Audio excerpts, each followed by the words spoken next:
بعضې دروغ داسې چې هغه موږ دروغ نه ګڼو. لکه نبی کریم صلی الله علیه وسلم یو کور کې ناست او دا عبدالله ابن عمر رضی الله تعالی عنه زما مور ما ته آواز وکړو، ما ته زما خوا ته راشي تاله شی راکوم. نبی کریم صلی الله علیه وسلم د هغې نه تپوس وکړو تاسو که څه شی شته د ده له ورکوي یا ما څخه دا کجوره ده چې دا کجوره زه دې له ورکړم. نبی کریم صلی الله علیه وسلم ارشاد فرمایو اما انک لو لم تعطه شیئا کتبت علیه کذبه، که تاسو که شی نه وي تاسو ویلو چې د په الله تعالی شی راکړم نو دا هم تا مې ځان یو دروغ ولیکل، دا موږ عام خلک بچو ته بچی د په الله تعالی شی راکړم. امام بخاری رحمت الله علیه چې چا نه علم حاصل کړی دی کوم علماو نه لرې لرې سره فورونه یې کړي دي نو هغه به کس کته یو ځای ته ډېر اوږد سفر یې وکړو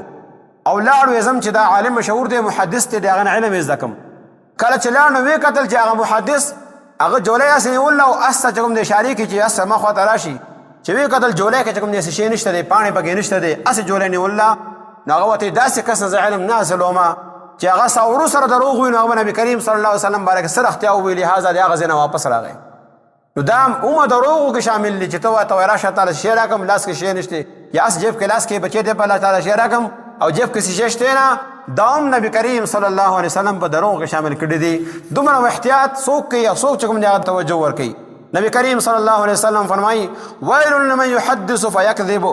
لیضحک به القوم ویل له ویل له. بعضې کسان په کلو کې په کورونو کې داسې موجود وي چې هغه دروغ وي خلک خاندي. دا کسب دا چې ما یو دروغ وویلی او د خلکو وخاندلی نو هغه دروغ وي اجرې کې بیټک کې په کلي کې خلک ناست دي او خلک هغې سره خاندي. نبی علیه الصلاة والسلام فرمایي هغه کس لپاره هلاکت دی چې هغه دروغ وي او دې لپاره چې خلک په هغې سره وخاندي ویل له ویل له هلاکت دی د لپاره هلاکت دی د لپاره. نبی علیه الصلاة والسلام فرمایي کفا بالمرء کذبا ان یحدث بكل ما سمع. دروغجن کېدو لپاره دغه عمره خبره کافي ده چې دې څه خبره واوري فورا هغه مخې ته ورسي او تحقیق نه کړي چې دا خبره رښتیا ده که دروغ ده. ډېر ځله داسې کېږي موبایلو کې تاسو ګورئ ډېرو خلکو باره کې راشي فلانی سړی مړ دی یو عالم باره کې راشي یا یو بل یو کس باره کې راشي هغه وفات شوی دی وروسته هغه بیا په خپل ویډیو یاره کې زه لا ژوندی یم نو هغه خبره فورا خلک مخې ته خوري فلانی عالم وفات شو یا فلانی عالم چې کوم دی انتهایي بیماره دی دې وخت سره د هغه حالات خراب دي هغه به ویډیو وکړي سم ساده یم. نو دا سازشي عناصر دا هم درو خلک بیا فورا خبره مخې ته خورول داسې چا مرګ باره کې خبر راشي یا د چا اکسیډنټ باره کې خبر څو پورې تحقیق ته خبره نه رسولې هغه پورې هغه مخې ته مه شایع کوئ چې کله کله هغه دروغ خېږي. نو نبي کریم صلی الله علیه وسلم د هغې نه هغه منع کړې ده. نو لهذا موږ له پکار دي چې موږ دروغو نه ځان بچ کړو. څه خبرې داسې چې هغه ټایم کې دروغو اجازت نبي کریم صلی الله علیه وسلم ورکړی دی. 2 قبیلې دي ځان کې روانې دي 2 خاندانونه ځان کې روان دي 2 ورونه ځان کې روان دي او یو کس هغه زړه کې دا ده نیت دا دی چې دا خلک ځان کې روغ شي دوی کې روغه وکړم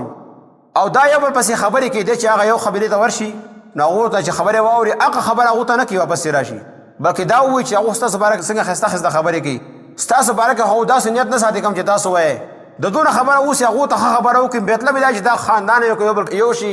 نو که دغه ټایم کې د دروغ وي د دروغ اجازت دی. لیکن عام چې کوم موږ خلک نن کوم دروغ ویو او محفل زمونږ ګرمې دي واړه ماشومان دروغ وي دې سم دروغجن دی او پلار ورته خوشحالېږي نیکه ورته خوشحالېږي چې زما بچی ښه دروغ کې ډېر ماهره دی د کنځلو کې ډېر زیات ماهره دی. نو دا چې کوم د هغو تربیت موږ کوو دا تربیت خراب روان دی. د دې شیزونو نه ځان بچ کول پکار دي. دروغو نه څه شی جوړېږي نه او زمونږ معاشره نن د دروغو که زنانه ده هغه خاوند ته دروغ وي بچی خپل پلار ته دروغ وي استاد خپل شاګرد ته دروغ وي شاګرد به استادانو ته دروغ وي. اکثر داسې کېږي بچی نه تپوس کوم ځای کې وي فورا به بهانه جوړه کړي دروغ به ووایي.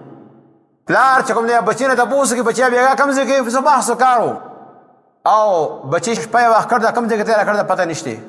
د شپې 3 بجې کور ته راغلی 2 بجې راغلی 1 بجې راغلی د 4 بجې راغلی پوره شپه یې بار وخت کړله د کوم ځای کې چا سره شپه تېره کړ ده کوم ځای کې تېره کړ ده ولې تېره کړ ده دی به تا دروغ وي ته به تحقیق کوې چې واقعتا دا خو د دروغ ویل دروغ هغه ته سزا ورکول پکار دي. نو معاشره نن عام شی د دروغو دا د قیامت نښو کې ده موږ له پکار دي چې موږ د رښتیا او خپل عادت جوړ کړو دې ژبې نه رښتیا وباسئ دې ژبې په ذریعې سره رښتیا وایئ نو بیا وایي خبره اثر هم کوي بیا به خبره چې کوم دی قبلېږي هم. لهذا ډېر خلق وایي 4 میاشتې مې ولګولې راغلم تا کې څه فرق راغی ما دروغ پرېښودل ما کنځل پرېښود فورا مې کنځل هم کې دروغ به هم وایي. نو دروغ دا د وړوکوالي عادت بیا په دې پورې چلیږي مرګه پورې لهذا دروغو نه ځان بچ کول دا د اسلام تعلیم دی. منافقانو چې څومره ګناهونه کړي څومره لوی لوی ګناهونه لیکن الله تبارک وتعالی چې هغو سزا تذکره کوي ولهم عذاب علیم بما كانوا یکذبون، دوله چې عذاب دردناک به میلاویږي څه د وجې نه دو به دروغ وي. نو نن معاشرې کې د دې دروغو نه ځان بچ کولو لپاره د دې دغه چلول پکار، تبلیغ کول پکار دي، امر بالمعروف نهي عن المنکر کې دا هم شامل لا چې باندې عادي جوړ کړي. الله تبارک وتعالی دې موږ له عمل کولو توفیق راکړي. الله دې زموږ بچي، زموږ زنانا، زموږ سړي، زموږ مشران کشران ټول درخته او عادت او کې واچي. دروغ ویل خپل پلار لپاره کوي هغه مو وایا، ځکه چې قرآن ته دغه حکم نه راکړي. دروغ کوي خان د پاره دې مو وایا،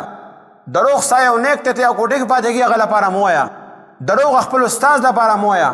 دروغ یو ACDC لپاره مو وایا، وزیر اعظم لپاره مو وایا. نن خلق چې کوم دي علماء او تم کنځل کې خپل یو پالټي مشران دی وجنه د سړي د ټول دروغ دي. الله دې موږ له دروغ نه بچ کړي او الله دې موږ له نیکو اعمالو کولو توفیق راکړي. واخر دعوانا الحمد لله رب العالمين.